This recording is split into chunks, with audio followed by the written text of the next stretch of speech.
తెలంగాణ రాష్ట్రం అంతా ఒక్కసారిగా బగ్గుమంది. నిన్న పవన్ కళ్యాణ్ పెట్టిన ప్రెస్ మీట్‌తోనైతే ఇటు తెలంగాణకి సంబంధించినటువంటి నిరుద్యోగులు కావచ్చు, ఉద్యమకారులు కావచ్చు, అందరూ కూడా బగ్గుమంటున్న పరిస్థితి కూడా ఉంది. అసలు దీని గురించి మనం మాట్లాడే ప్రయత్నం చేద్దాం. మనతో పాటు నిరుద్యోగ జేఏసీ నాయకుడు జనార్దన్ ఉన్నాడు. చెప్పండి అన్న, నిన్న పవన్ కళ్యాణ్ ప్రెస్ మీట్ చూసిండ్రా? నీ అయ్యే జాగిరా అంటూ కూడా మాట్లాడిండు. ఎట్లా చూస్తారు అది? అన్న పవన్ కళ్యాణ్కు ఒక జ్ఞానం లేని వ్యక్తి, ఒక మూర్ఖుడు. మేము మాట్లాడేటటువంటి మాటలను దేశంలో ఉన్నటువంటి వాళ్ళు ఆంధ్ర వాళ్ళు కొన్ని ఒక మాటలు అనొచ్చు. ఇది భారతదేశము, ఇది ఈ భారతదేశంలో ఇది ఫెడరల్ నేషన్, ఎవరైనా ఎక్కడికైనా పోవచ్చు అని చెప్తారు. వాస్తవం, కరెక్ట్. ఎక్కడికైనా ఎవరైనా పోవచ్చు, ఎవరైనా ఉండొచ్చు. ఏ సమస్య పైన దేశంలో ఎక్కడొచ్చినా ఎవరైనా ఎప్పుడైనా మాట్లాడవచ్చు, స్పందించవచ్చు. దానికి అందరూ కూడా ఆమోదయోగ్యంగా ఆమోదించి మాట్లాడమని చెప్తారు. అయితే ఇక్కడ తెలంగాణ పౌర సమాజం ఇప్పుడు ఎందుకు పవన్ కళ్యాణ్ యొక్క వ్యాఖ్యల్ని వ్యతిరేకిస్తుంది, ఆయన రాకను వ్యతిరేకిస్తుంది, ఆయన చేష్టలను ఎందుకు వ్యతిరేకిస్తుందని దాని మీద ఆలోచించాలి. కానీ మేమేదో పవన్ కళ్యాణ్ ఖబర్దార్ నువ్వు రావద్దు, నీ అయ్య జాగిరా అది ఇది అన్నప్పుడు, నీ మా అయ్య జాగిరా అది ఇది అని మాట్లాడినప్పుడు, మీ కౌంటర్ ఇచ్చినప్పుడు ఒక్కొక్క ఆయన శుద్ధపూసలు లెక్క వచ్చి భారత రాజ్యాంగంలో ఉన్న అంశాలన్నింటినీ మాకు పాఠాలు చెప్తాందుకు మీరు రాకురి. దాని పట్ల మేము చాలా క్లియర్. భారత రాజ్యాంగాన్ని గౌరవించేటటువంటి వ్యక్తులుగా, అంబేద్కర్ ఇచ్చినటువంటి ఐడియాలజీని గౌరవించేటటువంటి వ్యక్తులుగా, ఈ భారతదేశం లౌకిక తత్వాన్ని గౌరవించేటటువంటి వ్యక్తులుగా మేము వీటన్నిటిని స్వాగతిస్తాం. కానీ పవన్ కళ్యాణ్ కానీ ఇంకా ఎవరైనా దేశంలో ఉన్నోళ్ళు ఈ తెలంగాణ గడ్డను ఒక రాజకీయ క్షేత్రంగా వాళ్ళు ఉపయోగించుకొని వాళ్ళ ఎదుగుదలకు దీనిని ఒక భూమికను చేసుకుంటామని, దీనిని భూమిక చేసుకునే క్రమంలో నోటికొచ్చినట్టు అవాక్కులు చవాక్కులు పేలుతామంటే మాత్రం చెప్పులు తెగుతాయని చెప్తున్నాం. ఎందుకు చెప్తున్నాం అంటే, మీరు చేసినటువంటి పనికిమాల పనులు గతంలో ఉన్నాయి. నువ్వు ఫస్ట్ చేసినటువంటి ఎదో పనికిరాని పని ఎట్లుందంటే, నీ డ్రామా అయిపోగానే రంగులు తూడ్చుకున్నట్టు, మూతులు దూసుకున్నట్టు అలాంటి ఎదో పని నువ్వు చేసిన పవన్ కళ్యాణ్ గారు. ఎందుకంటే నిన్ను అందరు తిట్టినట్టు ఆరి పోరి ఐదుగురు పెళ్ళిళ్ళు చేసుకున్నాడా అది దాన్ని అన్నం. ఎందుకంటే తెలంగాణ పౌర సమాజం అనేటటువంటిది మర్యాద ఇచ్చి మర్యాద పుచ్చుకునేటటువంటిది. నువ్వు మర్యాద తప్పితే మర్యాద లేనోడని మొక్కాన్ని కేకరించి ఊచేది. కానీ నువ్వు అన్నమని మేము మళ్ళీ రివర్స్ కొట్టాం. నువ్వు పీలో పైసా ఏరుకుంటే మేము ఆ పీని కడుక్కునేటటువంటి ఒక దౌర్భాగ్యమైన స్థితి మాకు లేదు. అందుకే చెప్తున్నాం, పవన్ కళ్యాణ్ ఫస్ట్ చేసిన ఏదో పని ఏంటంటే, తెలంగాణ వచ్చిన వెంటనే తెలంగాణ ఎందుకు ఏర్పడ్డదని, ఆంధ్ర రాష్ట్రానికి ఏమో అయిపోయిందని 11 రోజులు ఉపవాసం ఉన్నామని చెప్పినావు. మరి ఆ రోజు ఏమైపోయింది నీకు? దానికన్నా ముందు ఇదే ఆర్ట్స్ కాలేజ్ దగ్గరికి నువ్వు వచ్చి తెలంగాణ గురించి నేను కొట్లాడతా, ఏ తెలంగాణ రావాలంటే దొరల తెలంగాణ వద్దు, ఈ సామాజిక తెలంగాణ రావాలని అయ్యాలు ఇట్ట ఊరుతలుగినావు. మరి వచ్చిన తెలంగాణ గురించి దేని గురించి ఉపవాసం ఉన్నావు? అసలు నువ్వు సామాజిక తెలంగాణ గురించి ఉపవాసం ఉంటే మేమే నిన్ను హక్కున చేర్చుకునేటటువంటి వాళ్ళం. అసలు సామాజిక తెలంగాణ కాదు కదా, ఈ భౌతిక తెలంగాణే వద్దని నువ్వు ఉపవాసం ఉన్నావు నువ్వు. దాని తర్వాత తెలంగాణ ఏర్పడ్డాక తెలంగాణ ఎన్నో పురిటి నొప్పులను చవి చూసింది. తెలంగాణలో ఎన్నో జరగరాని సంఘటనలు జరిగినాయి. ఇంటర్మీడియట్ ఎవాల్యుయేషన్లో 3 లక్షల మంది అమాయక విద్యార్థులు ఆగమైపోయారు. వాళ్ళ మార్కులు అటు ఇటు 7-8 లక్షల మంది రాస్తే కొంతమంది చనిపోయారు. ఆ రోజు ఏమన్నా వాళ్ళ పక్షాన నిలబడ్డావా? నిలబడలే కదా. అది పోని తెలంగాణలో నువ్వు అప్పుడు ఏం చెప్పినావు? నేను చెగువేర్ అని అన్నావు. చెగువేర్ ఎవరికి సింబల్? యువతకు సింబల్, పోరాటానికి సింబల్. నువ్వు తెలంగాణ పోరాట సింబల్ను నువ్వు ఏదన్నా పునికి పుచ్చుకున్నావా? చెగువేర్ అని చెప్పినావు. మరి నీళ్లు నిధులు నియామకాలైనటువంటి తెలంగాణ ట్యాగ్ లైన్లో నియామకాలు రాక 2014 నుంచి ఇప్పటి వరకు కొట్లాడుతున్నావు. ఆ యువత గురించి నువ్వు ఎన్నడన్నా మాట్లాడినావా? నీకే ఆంధ్రాలో దిక్కు లేదని నువ్వు మాట్లాడుతున్నావు, సీఎం కాదని. అక్కడ నిరుద్యోగులు కొట్లాడుతున్నారు. అయ్యాల నువ్వు మెగా డిఎస్సీ అన్నావు, బాయ్ బాబు అంటే బాబు పోయిండు, జగన్ వచ్చిండు. అప్పుడు డిఎస్సీ రాలేదు, మళ్ళీ నేను మెగా డిఎస్సీ వేస్తాను, నువ్వు మెగా డిఎస్సీ వేయకపోతివి. ఆ రోజు నీ అవకాశాల గురించి ఆడ నిరుద్యోగుల్ని రోస్టర్లో తప్పు ఉంది, రోస్టర్ని మార్పిస్తామని చెప్పేసి ఎగ్జామ్ హాల్లోకి పోయేటప్పుడు కూడా వాళ్ళు సెల్ ఫోన్లలో ఏమవుతుందని చూసుకునేటటువంటి దౌర్భాగ్య స్థితిని అక్కడ యువతకు కల్పించిన నువ్వు తెలంగాణలో చేంజ్ చేస్తావు. తెలంగాణలో ఎవరన్నా ఏదన్నా మాట్లాడాలన్నా, తెలంగాణను బాగు చేయాలన్నా, తెలంగాణ మీద ప్రేమ ఉందన్నా ఫస్ట్ తెలంగాణ ట్యాగ్ లైన్లో నీళ్లు నిధుల నియామకాల గురించి ఇప్పటికి ముమ్మాటికి అన్యాయం జరిగింది. నీళ్ళు వచ్చినాయి, అల్లాగో ఇలాంటి ఫామ్ హౌస్లకే పోయినాయి. నీకు తెలంగాణ మీద ప్రేమ ఉంటే తెలంగాణ వాళ్ళు భూమి కోసం భుక్తి కోసం కొట్లాడినటువంటి వాళ్ళు. భూమి గురించి సాయుధ పోరాటం చేసినటువంటి వాళ్ళు. అలాంటి భూమి లేని నిరుపేదలు ఎంతో మంది ఉన్నారు. అలాంటి పేదలకు నీ భూమి ఇవ్వచ్చు కదా, దున్నుకుంటారు కదా. నీ అన్నకు నీకు ఈ సినిమా వాళ్ళందరికీ ఎందుకు ఫామ్ హౌస్లు? ఆ ఫామ్ హౌస్లు పంచు నువ్వు ఫస్ట్. తెలంగాణ ఉద్యమ స్ఫూర్తి తీసుకో, భూదాన్ ఉద్యమాన్ని స్ఫూర్తిగా తీసుకో, ఇవన్నీ స్ఫూర్తిగా తీసుకోరాదు. భీమిరెడ్డి నరసింహారెడ్డి, మల్లు స్వరాజ్యం గారు వాళ్ళందరూ ఎట్లా కొట్లాడిర్రు? వాళ్ళ లెక్క వాళ్ళ స్ఫూర్తిని తీసుకొని నీ అన్న భూమిలో, నీ భూమిలో, ఇక్కడ ఉన్నటువంటి సినిమా ఇండస్ట్రీ వాళ్ళు అన్ని భూములలో, నీ చంద్రబాబు భూములలో అన్నిటిలలో నాగాలు కట్టి దున్నారాదు. నువ్వు వ్యవసాయం చేస్తున్నావు, ఏడ వ్యవసాయం చేసినావు? మాకన్నా ఎక్కువ నువ్వు వ్యవసాయం చేసినావా? నువ్వు ఏడకొట్లను కాసినావు, ఏం కాసినావు, ఏం చేసినావు? ఆ పశువులు మేము మేపుకుంటాం, ఫామ్ హౌస్ మాకి. మా ఉస్మాన్ యూనివర్సిటీలో ఉద్యోగాలు రాక వస్తున్నాం. అప్పుడు ఒక మంత్రి ఏమన్నాడు, వ్యవసాయాలు చేసుకో, అమ్మాలు చేసుకోమన్నాడు. ఇప్పుడు ఒక మంత్రి 100 రోజుల పని చేసుకోమన్నాడు. నీ భూమి 100 రోజుల పని అలానే దున్నుకుంటాం. ఏమంటున్నాడంటే, నిన్న తెలంగాణలో చాలా సమస్యలు ఉన్నాయి, ఆ సమస్యల మీద పోరాటం చేస్తావు, నేను ఇక్కడ సీఎం అయ్యేది లేదు, ఏం లేదంటూ కూడా మాట్లాడిండు. సిగ్గులేని పవన్ కళ్యాణ్కి ఒకటి చెప్తున్నాం. సుగాలి ప్రీతి మరణాన్ని ఉపయోగించుకొని అధికారంలోకి వచ్చినోడు పవన్ కళ్యాణ్. సుగాలి ప్రీతి మరణం గురించి ఆ రోజు వాళ్ళ అమ్మకి ఇచ్చిన హామీ ఏంది?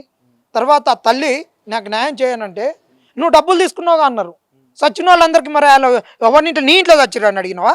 అక్కడ వైజాగ్లో ఆవిడ లాక్డౌన్ అప్పుడు ఇండస్ట్రీ సరిగ్గా నడవక గ్యాసులు చేయకుంటుంటే పేలితే మరి వాళ్ళ ₹1 కోటి అంటివి కదా, పోయి రోడ్ల మీద పొర్లుతీవి కదా, మరి ఎక్స్గ్రేషియా తీసుకుంటూ ఊకోవాలనా? అంటే నువ్వు మానభంగాలు చేస్తావు, ఊకుంటావు. మరి అడుగుతున్నావు పవన్ కళ్యాణ్, ఆయన కొన్ని లక్షల మంది అమ్మాయిలు ఆంధ్రప్రదేశ్ నుంచి ఆగమైపోయారు, వాళ్ళ అడ్రస్లు దొరకట్లేవు అని చెప్పినావు. మరి అలా నీ ప్రభుత్వం వచ్చింది, అమిత్ షా దగ్గర ఉన్నావు, ఇట్ట వేసుకొని తిరుగుతున్నావు. సనాతన ధర్మంలో ఆడదానికి విలువ ఉంటుంది.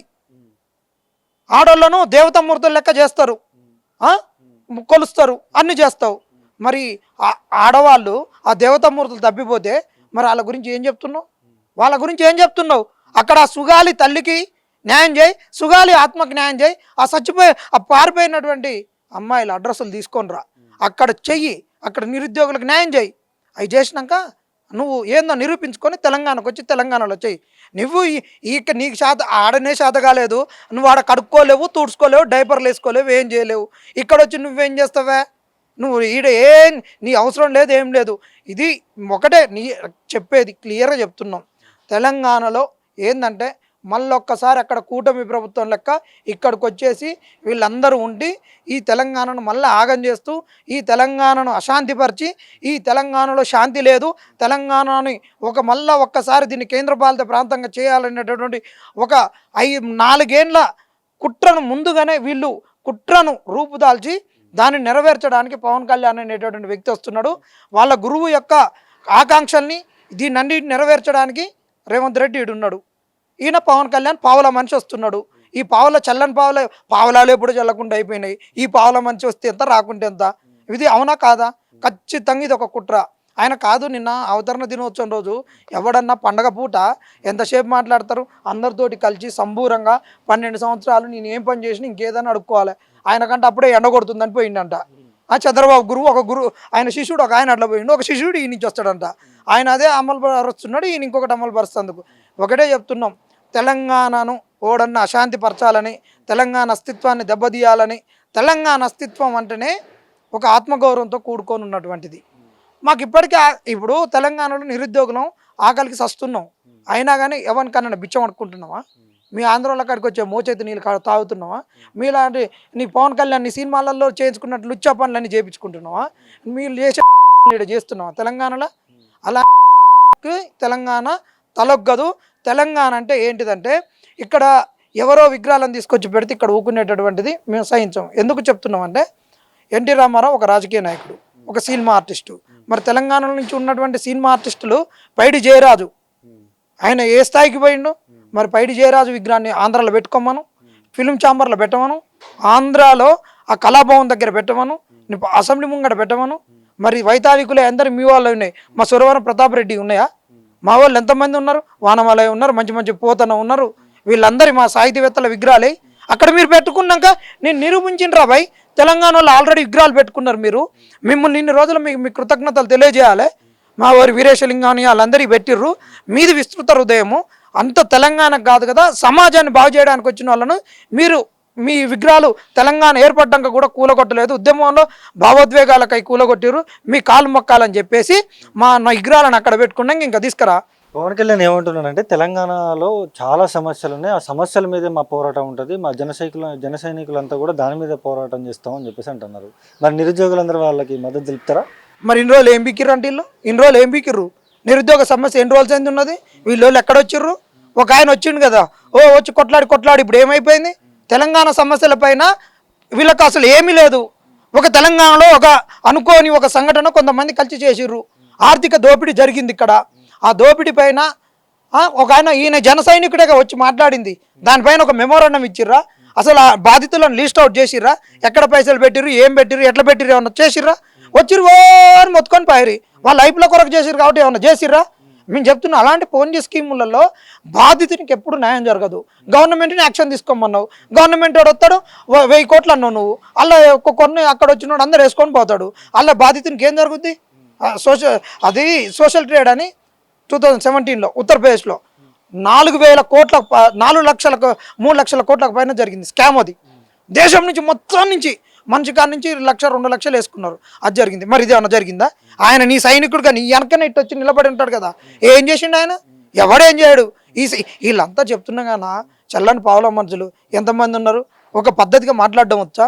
ఇష్టం వచ్చినట్టు చెప్పులు తెగుతాయి అనుడు, తంతమనుడు, మీ పానాలు తీస్తామనుడు, మెడలు తెగుతాయి అని చెప్పుడు, తొడలు ఇరుగుతాయి అని చెప్పుడు, కాళ్ళు ఇరుగుతాయి అని చెప్పుడు. వీళ్ళు తొడలు మెడలు కాళ్ళు ఇరిచేటోళ్ళు. వీళ్ళు సమస్యలపైన ఏం పోరాడతారు? సమస్య పైన పోరాడేటోడు వీడు కాళ్ళు ఇరగొట్టుకోవాలి, వీడు దెబ్బలు తినాలి, జనాల కొరకు ఉండాలి, తిట్టించుకోవాలి, తన్నించుకోవాలి. వీళ్ళు జనాలంతా అనేటోళ్ళు వీళ్ళేమో పోరాటం చేస్తారు, ఏం చేస్తారు? పవన్ కళ్యాణ్ అనేటటువంటి వ్యక్తి దేనికి పనికిరాని వ్యక్తి. ఇక్కడ జనసేన లేదు, గినసేన లేదు, ఏది లేదు.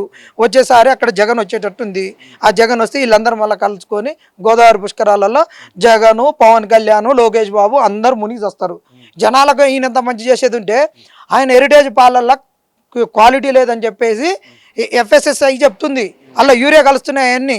మరి దాని మీద చేయొచ్చు కదా. మరి ఈడ సమస్య ఎందుకే? ప్రపంచంలో మొత్తం వెంకటేశ్వర స్వామి దగ్గరికి వస్తారు, అయ్యాల నెయ్యి లేదో కలిసిందని చెప్పినావు కదా, అవి నెయ్యిది ఏం తెలిసినావు చెప్పు. ఆడున్న సమస్యలు తీర్చలేదంట కానీ ఈడ తీస్తాడంట. ఏమో కూట్ల రాయి తీయలేనోడంట, ఏట్ల రాయి తీస్తాడంట ఈయన. పవన్ కళ్యాణ్ గురించి ఇంకెక్కువ మాట్లాడొద్దు. జన సైనికులు మీరుందే పిరికెడ్ మంది కూడా లేరు. ఆయన ఇచ్చే డబ్బుల గురించి ఏదో ఇక్కడ మేము చేస్తాం, ఎగురుతాం, వెళ్ళాడతాం, పేమెంట్లు వస్తాయి అన్నట్టు మీరు చేస్తే మాత్రం ఇది జబర్దస్త్ టీం కాదు. జబర్దస్తులు ఉన్నోళ్ళు వస్తున్నారు, వీళ్ళు రాజకీయ నాయకులు. మరి ఇన్ని రోజులు మరి నిరుద్యోగ సమస్యల పైన స్కిట్ ఎందుకు వెళ్ళలేదు? మా కష్టాలు చూపిస్తేందుకు. ఇక్కడ ఆడపిల్లలను అశోక్ నగర్లో వచ్చి కొట్లాడినప్పుడు ఏం చేసినావు? పవన్ కళ్యాణ్ ఏం చేసిండు? వీళ్ళందరూ స్కిట్లు వేయచ్చు కదా జబర్దస్త్ వాళ్ళు. మా బదులు వాళ్ళు తన్నులు తినొచ్చు కదా, మా బదులు వీళ్ళన్నీ చేయొచ్చు కదా, తెలంగాణ సమాజాన్ని జాగృతం చేయొచ్చు కదా, నీ జబర్దస్త్ స్కిట్ తోటి చేయించవచ్చు కదా. ఇంకా పవన్ కళ్యాణ్ అడుగుతున్నావు, నీకు సిగ్గు లజ్జ ఏదన్నా ఉంటే అడుగుతున్నావు, డైరెక్ట్ అడుగుతున్నావు. నువ్వు ఫిలిం ఇండస్ట్రీలో తెలంగాణలో ఎంతమంది ఉన్నారు? ఇది కాదా తెలంగాణ యాస భాష ఎంత మంచిగా ఉంటుంది? తెలంగాణలో సినిమా గురించి ఫస్ట్ ఆడ కొట్లాడమను, దాంట్లో రేషనలైజ్ చేయమను, అక్కడ ఇప్పియమను. జనరల్ సమస్యల గురించి అసలు వద్దు. మా వాళ్ళు సినిమాలకు కెమెరామ్యాన్గా చేయాల్సిన స్కిల్ ఉన్నోళ్ళు అక్కడ గతి లేక వచ్చేసి 20 ఏళ్ళకు 30 ఏళ్ళకు యూట్యూబ్ ఛానళ్ళలో కెమెరామ్యాన్గా పనిచేస్తున్నారు. దాన్ని మాట్లాడమని ఆయన ఈ సమస్యల గురించి అదే అన్నాడు. అదంతా ఒకటి బోకర్ మాటలన్నా, వాళ్ళంతా ఏం లేదన్నా. నైట్ ఒక మాట, తెల్లారింది ఒక మాట, తాగిది ఒక మాట, తాగింది దిగినాక ఒక మాట మాట్లాడేటోళ్ళు. రంగు వేసుకున్నప్పుడు ఒక విషయం, రంగు తుడుచుకున్నాక ఒక మాట మాట్లాడేటోడు. ఈ పావలా మనిషి గురించి మాట్లాడొద్దని చెప్తున్నాం. ఇప్పుడు మొన్న రీసెంట్గా బీజేపీ పార్టీ బండి సంజయ్ కొడుకుకు సంబంధించినటువంటి ఇష్యూ కూడా బాగా నడిచింది. దాని మీద మీరు కూడా మాట్లాడిన పరిస్థితి ఉంది. పవన్ కళ్యాణ్ ఎందుకు మాట్లాడట్లేదు అనుకుంటారు? అసలు చాలా మంచి ప్రశ్న. కానీ ఎందుకంటే ఇంత పెద్ద ప్రశ్నలో ఆయనకు ఏం శాత కాదు. అసలు కూట్ల రాయి తీయన్నాడు, ఇట్లా రాయి తీస్తాడని నేను మాట్లాడలేదన్నా. నువ్వు అడిగినావు కాబట్టి చెప్తున్నా. ఆయన సుగాలి ప్రీతి గురించి చెప్పినాం, అక్కడ ఆడిపోయిన మహిళల గురించి చెప్పినాం. తెలంగాణ సమాజంలో మహిళలకు గౌరవం ఇస్తారు కాబట్టి ఆ మహిళకు జరిగితే మనోళ్ళందరూ వచ్చి కొట్లాడారు. మరీ ముఖ్యంగా మీ యూట్యూబ్ ఛానళ్ళకి అందరికీ కూడా మేము శిరస్సు ఉంచి నమస్కారం చెప్తున్నాం. ఎందుకంటే మెయిన్ స్ట్రీమ్ మీడియా అమ్ముడుపోయింది, నీ చంద్రబాబు మీడియానే అమ్ముడుపోయింది, సలాం కొట్టింది. ఆ వంశీ ఏం మాట్లాడిండు, వాళ్ళందరూ ఏం మాట్లాడిర్రు? అమ్మాయి కనీసం జ్ఞానం ఉండాలి కదా. పోక్సో యాక్ట్ అయినప్పుడు అమ్మాయి ఐడెంటిటీని బయటికి పెట్టొద్దని మరి వాళ్ళకి చెప్పరాదు? అలాంటి విషయంలో ఎందుకు మొదలయ్యలేదు నువ్వు? అది సమస్య కాదా? ఈ తెలంగాణ ఆ సమస్య గురించి ఎందుకు మాట్లాడతారంటే, ఒకప్పుడు తెలంగాణలో దేవదాసి వ్యవస్థ ఉంది. ఈ దేవదాసి వ్యవస్థ గురించి కొట్లాడిన వాళ్ళు, ఆంధ్ర నుంచి కొట్లాడినటువంటి వాళ్ళు, విజయభారతి గారు, చలంగారి భార్య గారు, అలాంటి వాళ్ళు, వాళ్ళ లవణం గారు, వాళ్ళకు సంబంధించినటువంటి వాళ్ళు, వాళ్ళ కుటుంబీకులు, చాలా గొప్ప గొప్ప వాళ్ళందరూ కూడా మాట్లాడడం జరిగింది. ఇక్కడ వాళ్ళు వచ్చి పోరాటం చేయడం జరిగింది. వాళ్ళు ఎంతో కష్టపడ్డారు. అది ఇలా రూపుమాపడానికి ఎంత కృషి చేసిర్రు. జోగిపేట జోగిని వ్యవస్థ, రామాయంపేట శివనూరు మొత్తం అదే ఉంటుంది. ఏ సిద్దిపేటలో ఉంటుంది, గజ్వేల్ హైవే మీద ఉంటుంది. ఇప్పటికీ వాళ్ళు ఇప్పటికీ కూడా ప్రాస్టిట్యూట్లుగానే ఉంటున్నారు. మేము దీంట్లోనే ఉంటాం అంటున్నారు. ఆ రోజున్న ముఖ్యమంత్రి కూడా మీరు వద్దని చెప్పినా కానీ ఏం లేదు. అలాంటి మహిళలకు ఆ రోజు అట్లా ఒక సాంస్కృతికంగా మనకు ఒక కల్చరల్గా వచ్చింది, ఒక పురాణాల నుంచి వచ్చింది. దాన్ని రూపుమాపుకోవాలి. స్వతంత్ర భారతంలో రాజ్యాంగం వచ్చినాక మహిళలను మనము ఈ హిందూ భారతంలో సనాతన ధర్మంలో దేవతలు కొలుచుకునేటటువంటి వాళ్ళను, ఒక కూటికి గూడు లేనటువంటి వాళ్ళను, గూడు లేనటువంటి మహిళలను దాన్ని ఆసరగా చేసుకొని వాళ్ళని సెక్స్ వర్కర్లుగా దీన్ని అడ్డం పెట్టుకొని వాళ్ళని బనాయించేటోళ్ళను వాళ్ళ నుంచి ఊబోల నుంచి బయటపడేయాలని కొట్లాడిన తెలంగాణ పౌర సమాజం కాబట్టి, ఆడపిల్లలకు ఏదన్నైతే అండగా నిలిచేటువంటి సమాజం కాబట్టి, బండి సంజయ్ కొడుకు విషయంలో మాట్లాడితే మరి ఆ రోజు ఈ పవన్ కళ్యాణ్, ఈ లత్కోర్ పవన్ కళ్యాణ్ ఎక్కడున్నాను అడుగుతున్నాం మేము. డైరెక్ట్ అడుగుతాం. నిన్న కాక మొన్న 3 రోజుల కిందట జరిగిన సమస్య గురించి పెదవు మెదపని ఈయన తెలంగాణలో ఉన్నటువంటి అత్యంత సమస్యల గురించి ఈయన వచ్చి మాట్లాడతాడంట. ఇప్పటికీ తెలంగాణలో భూ సమస్య ఉంది, నీటి సమస్య ఉంది, నిరుద్యోగ సమస్య ఇంకా రోజు రోజుకు ప్రబలిపోతుంది. నీకు దమ్ముంటే 11 రోజులు ఉన్నావుగా, ఉపవాసం ఉన్నావుగా, నిరుద్యోగ సమస్యల గురించి నువ్వు చచ్చిపో. నీ పవనన్న అస్థికల్ని పెట్టి మేము ఆ బుద్ధుని విగ్రహాలు కట్టించినట్టు అన్ని కట్టించి పవనన్న స్ఫూర్తిని ప్రపంచానికి మొత్తాన్ని తీసుకొని పోతాం. అది చూస్తున్నాం కదా. ఖచ్చితంగా కూడా పవన్ కళ్యాణ్ తెలంగాణ అస్తిత్వం గురించి మాట్లాడితే ఊరుకుండేది లేదంటూ కూడా తెలంగాణ సమాజం అంతా బగ్గుమంటున్న పరిస్థితి అయితే ఇక్కడ ఉంది. ఇది ఇక్కడ ఉన్న పరిస్థితి. వీడియో జర్నలిస్టు శశితో సన్నీ మైక్ టీవీ, హైదరాబాద్.